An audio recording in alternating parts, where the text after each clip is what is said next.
Class 8।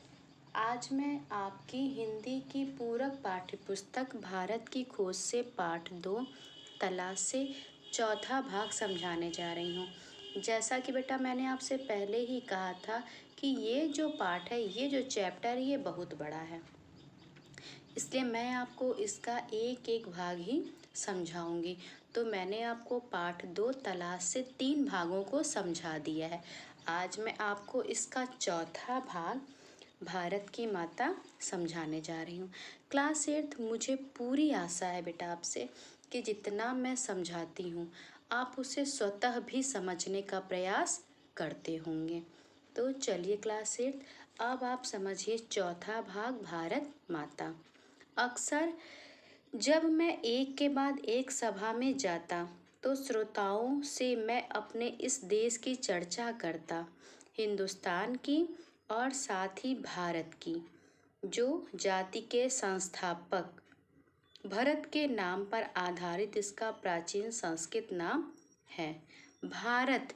Bharat बेटा किसके नाम पर पड़ा? भारत जो है भरत के नाम पर ही आधारित है और इसका प्राचीन नाम भी है। मैंने शहरों में ऐसा कम किया क्योंकि वहाँ के श्रोता अपेक्षाकृत आधुनिक थे और वे अधिक दमदार भाषण की अपेक्षा करते थे। पर सीमित नजरिए वाले किसानों को मैंने इस महान देश की बाबत बताया जिसकी मुक्ति के लिए हम संघर्ष कर रहे हैं, कि कैसे इसका हर हिस्सा दूसरे हिस्से से भिन्न होते हुए भी भारत है। कहते हैं बेटा लेखक जवाहरलाल नेहरू जी भारत माता टॉपिक में कहते हैं बेटा कि जब भी मैं एक सभा में जब भी मैं जाता तो श्रोता मतलब जो सुनते हैं, श्रोताओं से मैं अपने इस देश की चर्चा जरूर करता, हिंदुस्तान की और भारत की। भारत किसके नाम पर पड़ा बेटा? भरत के नाम पर। कहते हैं मैं शहरों में कम जाता। क्यों? क्योंकि जो वहाँ के श्रोता हैं शहरों के, वो कैसे हैं बेटा? एक तो आधुनिक है और दूसरा वह दमदार भाषण की भी अपेक्षा करते हैं। इसलिए मैं शहरों में, कहते हैं लेखक, कि मैं अक्सर एक के बाद एक सभा में जाता तो श्रोताओं से मैं अपने देश की चर्चा करता, लेकिन हाँ शहरों में ऐसा कम किया करता क्योंकि वहाँ के जो श्रोता हैं बेटा, जो वहाँ के लोग हैं, एक तो वो आधुनिक थे और वह दमदार भाषण की भी अपेक्षा रखते थे। पर सीमित नजरिए वाले, मतलब छोटी नज़र वाले, सीमित नजरिए वाले किसानों को मैंने इस महान देश के बारे में बताया जिसकी मुक्ति के लिए, जिस भारत को मुक्त करने के लिए हम संघर्ष कर रहे हैं, उनके बारे में मैंने किसानों से बात की। कैसे इसका हर हिस्सा, भारत का हर हिस्सा एक दूसरे से भिन्न है, एक दूसरे से अलग है, फिर भी क्या है? भारत है। मैंने उन्हें उत्तर से दक्षिण और पूरब से पश्चिम तक किसानों की सामान्य समस्याओं की जानकारी दी और उस स्वराज की भी जो कुछ विशेष लोगों के लिए नहीं, सबके लिए, भारत के हर हिस्से के लिए एक सा होगा। मैंने उन्हें सुदूर उत्तर पश्चिम में खैबर पास से कन्याकुमारी या केप कोमरिन तक अपनी यात्रा के बारे में बताया। कहते हैं लेखक कि भारत का हर हिस्सा एक दूसरे से अलग है, फिर भी भारत है। उत्तर से दक्षिण या पूरब से पश्चिम किसानों की जो समस्याएं हैं उनकी जानकारी दी। फिर अपना स्वराज, उस स्वराज की भी जो विशेष, कोई ऐसा नहीं कि किसी विशेष के लिए स्वराज है, बल्कि ये स्वराज सबके लिए है, भारत के हर हिस्से के लिए एक जैसा है। भारत के हर एक हिस्से के लिए भारत एक जैसा ही है, वह भिन्न है फिर भी भारत है। तो कहते हैं लेखक कि मैंने उन्हें सुदूर उत्तर पश्चिम में खैबर पास से कन्याकुमारी या केप कुमरिन तक अपनी यात्राओं के बारे में बताया। मैंने बताया कि कैसे हर जगह मुझसे किसानों ने एक जैसे सवाल पूछे। मैंने बताया कि किसानों ने मुझसे एक ही जैसे सवाल पूछे क्योंकि उनकी समस्याएं समान थीं। किसानों की समस्याएं बेटा एक जैसी थीं, इसलिए मुझसे किसानों ने एक जैसा ही सवाल पूछा। क्लास 8 यहाँ बेटा आपका एक उत्तर है, इसलिए या तो यहाँ अंडरलाइन कर लीजिए या ध्यान से देखिए। समस्याएं क्या है बेटा उनकी? गरीबी, कर्ज, निहित स्वार्थ, जमींदार, महाजन, भारी लगान और कर, पुलिस के अत्याचार, और ये सब उस ढांचे में लिपटे हुए थे जिसे हमारे ऊपर विदेशी हुकूमत ने आरोपित किया था। किसान क्या थे बेटा? किसान समस्याओं से ग्रसित थे। उनकी समस्या क्या थी? किसानों की गरीबी थी, कर्ज, स्वार्थ, जमींदार, महाजन, फिर भारी लगान देना, फिर पुलिस का अत्याचार था उन पर, और तो और साथ ही विदेशी हुकूमत भी उनके ऊपर आरोपित किया जाता था। किसानों के ऊपर विदेशी शासन था, विदेशी हुकूमत था। साथ ही यह भी कि राहत भी सबके लिए आनी चाहिए, हुकूमत आरोपित किया था। साथ ही यह भी कि राहत भी सबके लिए आनी चाहिए। मैंने इस बात की कोशिश की कि वे भारत को अखंड मानकर उसके बारे में सोचे, साथ ही थोड़ा बहुत उस विराट विश्व के बारे में भी सोचे जिसके हम एक हिस्से हैं। लेखक कहते हैं कि हम भारत के ही नहीं बल्कि उस विराट के भी हम एक हिस्से हैं, उसके बारे में भी सोचना चाहिए। यह काम बहुत आसान नहीं था पर उतना मुश्किल भी नहीं था जैसा मैंने सोचा था। हमारे प्राचीन महाकाव्यों, गाथाओं और दंत कथाओं की उन्हें पूरी जानकारी थी। इस साहित्य ने अपने देश की अवधारणा से उन्हें परिचित करा दिया था। इन लोगों में से हमेशा कुछ ऐसे भी होते ही थे जिन्होंने भारत के चारों कोनों में स्थित धार्मिक स्थलों की यात्रा की थी। कहते लेखक कि यह काम आसान नहीं था, लेकिन हाँ, ये काम मुश्किल भी नहीं था जैसा मैंने सोचा। लेखक कह रहे हैं कि जैसा मैंने सोचा ये काम आसान नहीं था, लेकिन हाँ उतना कठिन भी नहीं था। जो हमारे बेटा प्राचीन साहित्य हैं या हमारे जो प्राचीन महाकाव्य हैं या जो किंवदंतियों की कथाएं हैं, किंवदंती, उन्हें पूरी जानकारी थी। इस साहित्य ने अपने देश की अवधारणा से परिचित करा दिया। हमारे देश की क्या अवधारणा है ये परिचित करा दिया बेटा। हमारे जो बड़े बड़े महाकाव्य हैं या जो हमारी पुरानी गाथाएं हैं या जो हमारे प्राचीन ग्रंथ है, साहित्य, वो बेटा क्या करते हैं? वो हमें अपने देश के बारे में जानकारी देते हैं। तो लेखक ने कहा इस साहित्य ने अपने देश की अवधारणा से परिचित करा दिया, अपने देश के बारे में बता दिया। इन लोगों में से हमेशा कुछ ऐसे भी होते थे जिन्होंने भारत के चारों कोनों में स्थित धार्मिक स्थलों की यात्रा भी की थी। फिर कुछ ऐसे हैं बेटा कि जिन्होंने क्या किया था? हमारे भारत में जितने भी धार्मिक स्थल हैं उनकी यात्राएं भी की थी। कभी कभी जैसे ही मैं किसी सभा में पहुंचता था, कहते हैं लेखक कि कभी कभी मैं जैसे ही किसी सभा में पहुंचता था, मेरे स्वागत में अनेक कंठों से स्वर गूंज उठता था। क्या स्वर था बेटा? स्वर था भारत माता की जय। मैं उनसे अचानक प्रश्न कर देता कि इस पुकार से उनका क्या आशय है। ध्यान दीजिएगा बेटा, ये बहुत ही अच्छा है। यहाँ पर है ये जो बता रहे हैं यहाँ पर लेखक, ये बहुत ही अच्छा है। जब भी बेटा लेखक जाते किसी सभा में तो उनको देखते ही लोग उनके स्वागत में स्वर गूंज उठता, उनके स्वागत में वो लोग कंठों से स्वर गूंजता स्वागत करते। और क्या गूंजता? भारत माता की जय। तो लेखक कह रहे मैं उनसे अचानक प्रश्न कर देता, कहता इस पुकार से क्या आशय है। मेरा प्रश्न उन्हें मनोरंजक लगता और चकित करता।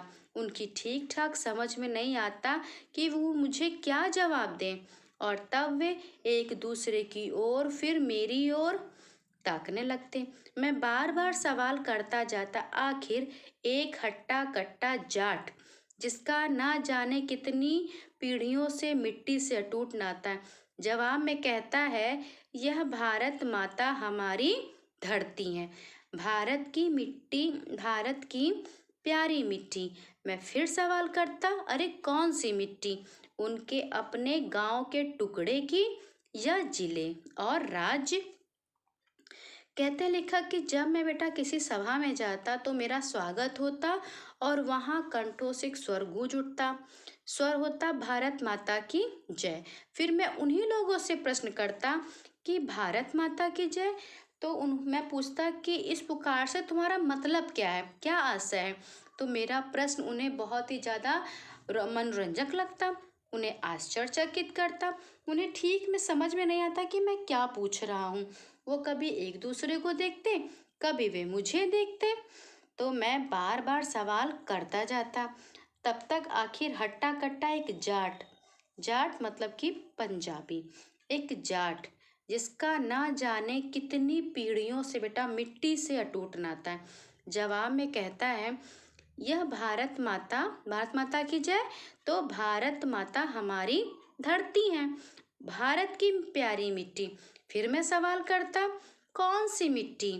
अपने गांव के किसी टुकड़े की मिट्टी या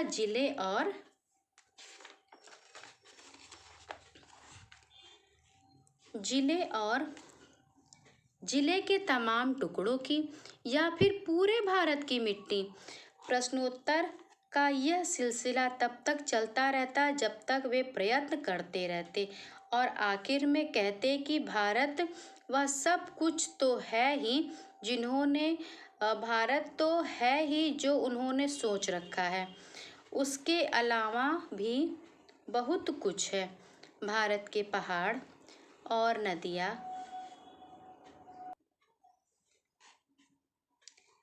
पूरे भारत की मिट्टी।